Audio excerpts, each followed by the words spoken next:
Right now, across major European ports, a familiar scene unfolds. Massive American LNG tankers line up to unload their cargo of liquefied natural gas. On the surface, it looks like the embodiment of the U.S. energy dream. Barely 8 years after starting these exports, the United States has become the world's largest natural gas exporter.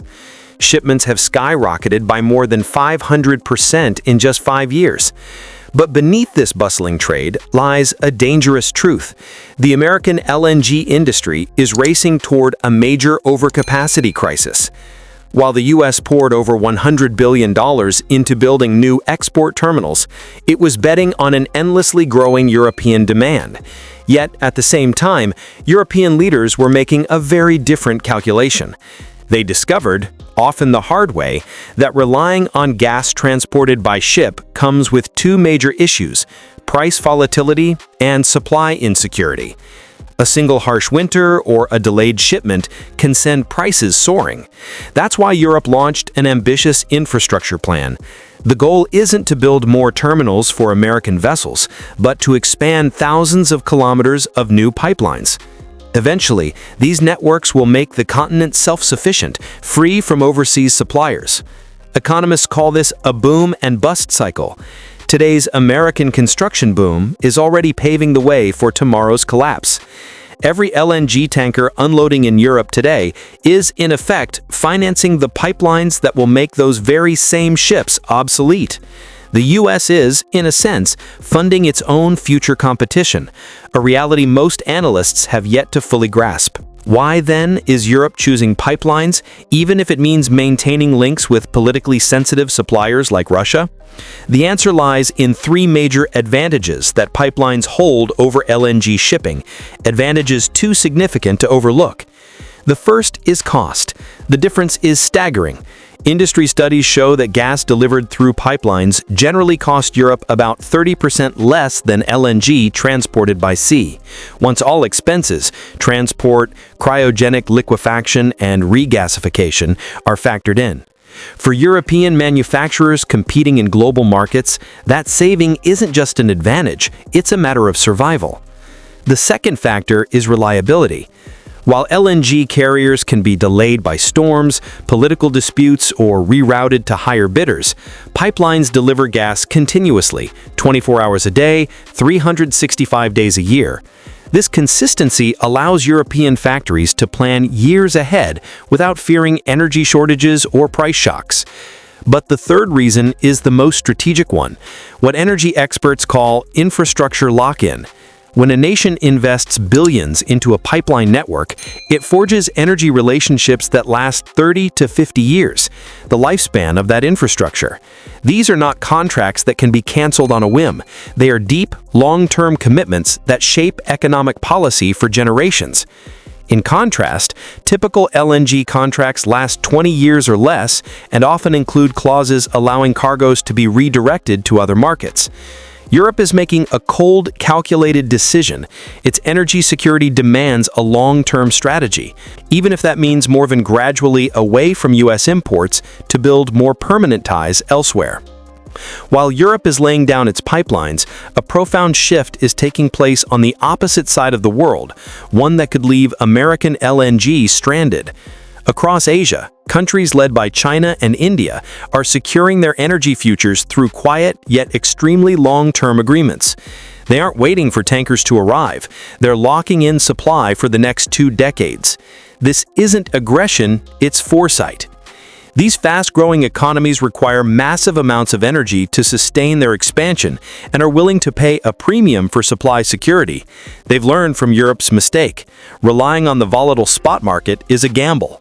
So they're signing gigantic contracts with producers such as Qatar and Australia, ensuring stable prices and dependable deliveries for decades to come. For the American LNG industry, which depends heavily on short-term sales to the highest bidder, this trend represents a huge challenge. As more and more gas becomes tied up in these long-term deals with Asia, the flexible supply that U.S. exporters rely on steadily loses value. Imagine a coalition where the world's biggest gas producers act in unison to control the market, much like OPEC does for oil. That scenario isn't hypothetical, it's already unfolding. Qatar, a small nation holding the world's third-largest natural gas reserves, is executing a master plan, massively expanding its output while coordinating its moves with other major players. Together, they are forming a new axis of influence in global gas trade. This coordinated expansion places relentless pressure on U.S. exporters.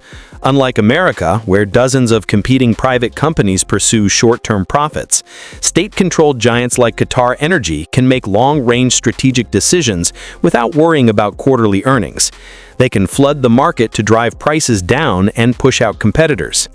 Combined with Russia's pivot toward pipeline deals, this creates a world where two energy heavyweights are rewriting the rules of the game in their favor.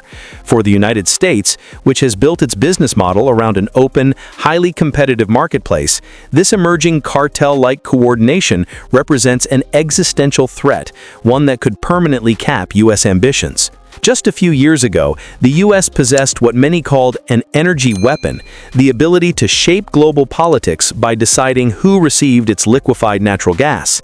But that weapon is now being dismantled piece by piece. The logic behind it was simple.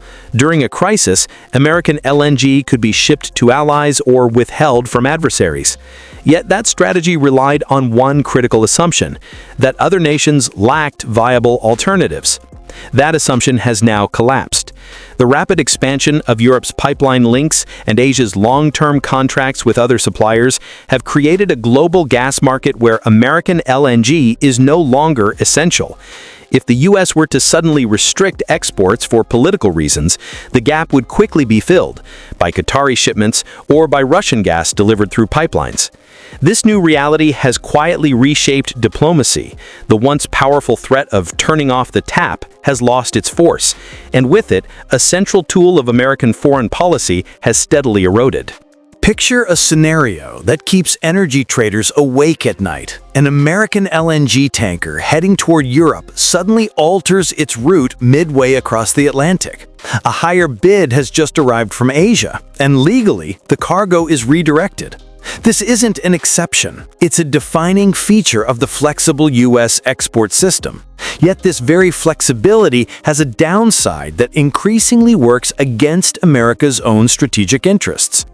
Each time a shipment is rerouted purely based on price, the message to U.S. allies becomes crystal clear. American LNG is not a dependable long-term supply. It's a temporary stopgap. This double-edged behavior, promising gas to one region only to sell it to another, erodes trust. It pushes importing nations to look for more stable, predictable partners. After all, no country wants to build its energy security around suppliers who might abandon them for a better offer. This constant pursuit of short-term profit ironically strengthens the very competitors and pipeline projects that will challenge U.S. energy dominance in the long run.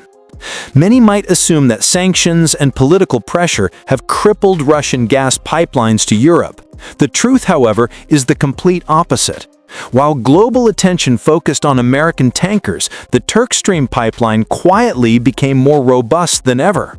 Recent data reveal that gas flows through this corridor have actually increased. This proves a fundamental fact. Physical infrastructure is nearly impossible to destroy with political statements alone. Why has this pipeline remained so resilient? The answer lies in its design and its clientele. Turkstream doesn't serve a single nation. It has evolved into a lifeline for multiple countries across southern and eastern Europe. Their energy systems have been built around it. Replacing it would require billions in new investments and years of construction. For these nations, shutting it down would be an act of economic self-destruction.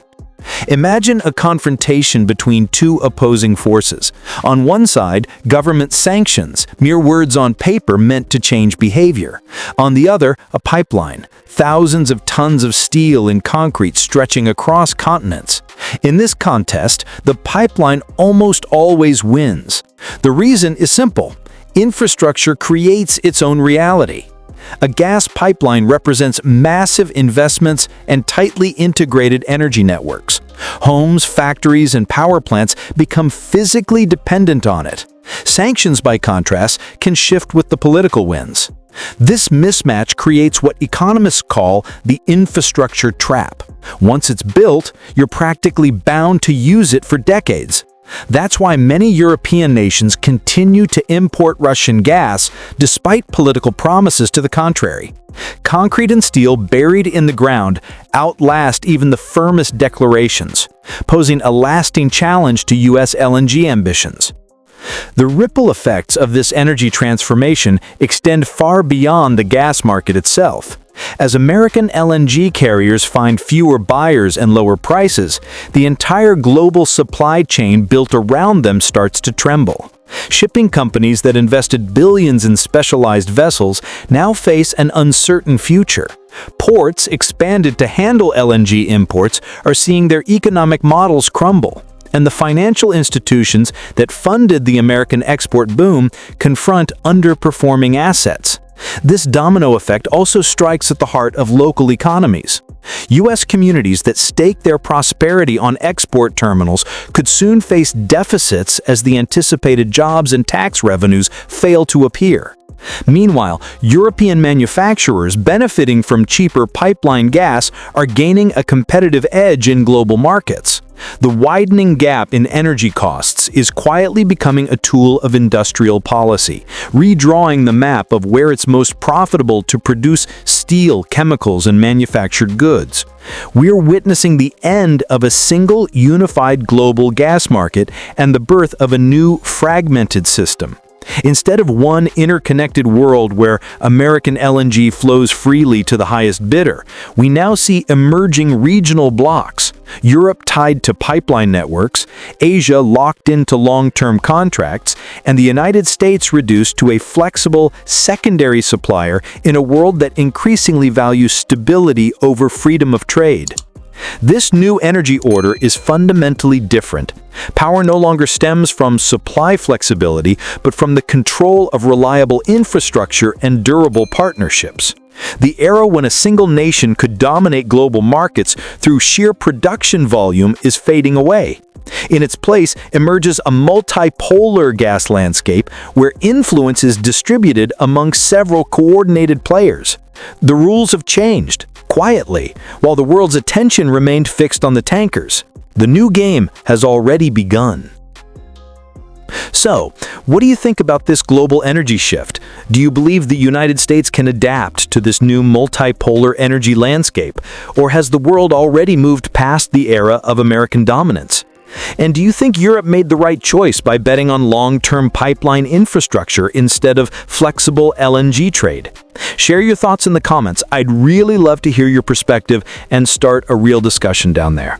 Thank you so much for watching this video all the way to the end. Your time, your attention, and your loyalty to this channel truly mean a lot.